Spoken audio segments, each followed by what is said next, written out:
श्री लक्ष्मी नारायण भगवान की जय। प्रिय मित्रों, आज आप सभी लोगों के लिए बताएंगे कि मनुष्य की आयु 100 वर्ष की क्यों है। शास्त्र के अनुसार सतयुग में मनुष्य की आयु 1,00,000 वर्ष की होती थी। जब तीसरा युग आया अर्थात त्रेता युग आया तो उसमें एक जीरो हट गया तो रह गई 10,000 वर्ष की आयु। और उसके बाद में जब द्वापर आया तो द्वापर में एक जीरो उसमें से हट गया, रह गई 1,000 वर्ष की आयु। उसके बाद में जब कलयुग आया एक जीरो हट गया तो उससे रह गई 100 वर्ष की आयु। लेकिन इस 100 वर्ष की आयु में भी आप सभी लोग श्रवण करेंगे कि ब्रह्मा जी ने कितनी कितनी आयु सभी लोगों के लिए दी थी, और वो कौन कौन से जीव थे जिन्होंने अपनी अपनी आयु में से आधी आधी आयु मनुष्य के लिए दे दी थी, जिसकी वजह से उनकी 100 वर्ष की आयु हुई। प्रिय मित्रों, कहानी सुनने से पहले आप सभी लोग चैनल के लिए सब्सक्राइब कर दें, वीडियो के लिए लाइक कर दीजिए। जब ब्रह्मा जी ने सभी की आयु बढ़ाई, बहुत पुराने समय की बात है, एक दिन भगवान का दरबार लगा था। भगवान सभी प्राणियों की आयु निश्चित करने बैठे थे।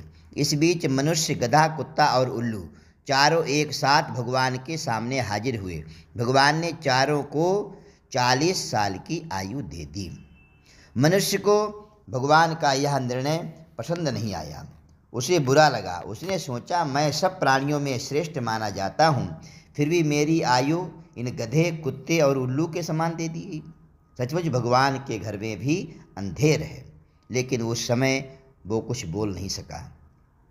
कुछ दिनों के बाद में मनुष्य भगवान के पास पहुंचा और कहने लगा कि हे भगवान, मुझे आपके सामने अपनी एक शिकायत रखनी है। उस दिन आपने मेरी, गधे की और उल्लू की आयु एक सी निश्चय करके मनुष्य प्राणी के साथ भारी अन्याय किया है। क्या हमारे और इन तुच्छ प्राणियों के बीच में कोई अंतर नहीं है? अतएव मेरी उम्र से आपने उनकी तुलना कर दी है। अतः अब मेरी आपसे प्रार्थना है कि आप इसे विषय में शांतिपूर्वक विचार करें। भगवान ने कहा, अच्छी बात है। वो भी मेरे पास में आए थे, तुम्हारे से पहले गधा, कुत्ता और उल्लू भी आए थे।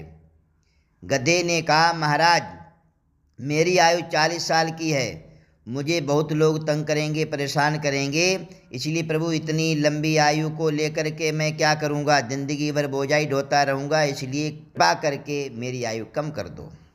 तो उसने अपनी आधी आयु मुझे दे दी। कुत्ता भी आया था, महाराज दर दर की ठोकरें खाता फिरता रहता हूँ, 40 साल की उम्र बहुत होती, इसलिए प्रभु मेरी उम्र कम कर दीजिए। तब उसने भी अपनी आयु आधी मुझे दे दी। अब उल्लू भी आया, प्रभु वैसे भी दिन में दिखाई नहीं देता है, रहने के लिए जगह नहीं मिलेगी, लोग आक्रमण करेंगे, लोग मुझे मार देंगे, इसलिए प्रभु मैं उल्लू की भी जीवन से तंग आकर के आपसे प्रार्थना करता हूँ कि प्रभु आधी आयु मेरी आप और किसी को दे देना। अब भगवान ने कहा कि भगवान ने गधे, कुत्ते और उल्लू से पूछ करके उनके जीवन से भी 20-20 कम आयु जब कम कर दी तो आयु में 60 वर्ष की बढ़ोतरी हो गई और उसकी आयु 100 वर्ष की कर दी। क्योंकि 20 वर्ष गधे की, 20 वर्ष कुत्ते की, 20 वर्ष उल्लू की आयु से 60 वर्ष ज़्यादा हो गए, तो 40, 60, 100 वर्ष की आयु हो गई। लेकिन नतीजा क्या हुआ? मनुष्य अपनी ज़िंदगी शुरू के 40 साल आदमी के तरह पूरे जोश, होश हवास के साथ में बिताता है।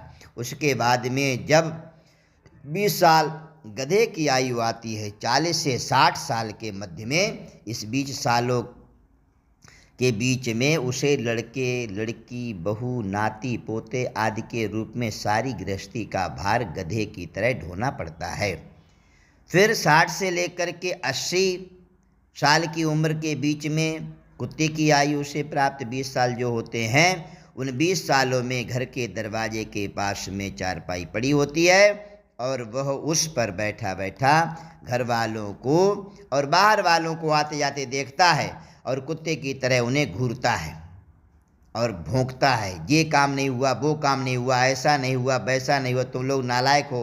बच्चों को डांटना, सभी को घर में डांटना। इसलिए 80 साल पूरे होने पर मनुष्य के नसीब में आती है उल्लू की आयु के 20 वर्ष, जो 100 वर्ष तक पहुंचाती है उसकी आयु के लिए। इसलिए वो दिन में उल्लू की तरह खुली आँख लिए हुए अंधा की तरह बैठा रहता है और रात को उल्लू की तरह जागता रहता है। गधे पर उसकी ताकत से ज़्यादा बोझ लाद करके उसे डंडे से पीट पीट करके मनुष्य गधे की तरह ही जिंदगी के बैर का बदला लेता है और कुत्ते को दुत्कार दुत्कार करके गधे की अपनी जिंदगी के बैर का बदला लेता है और उल्लू का तो मुंह देखना भी उसे नहीं सुहाता है।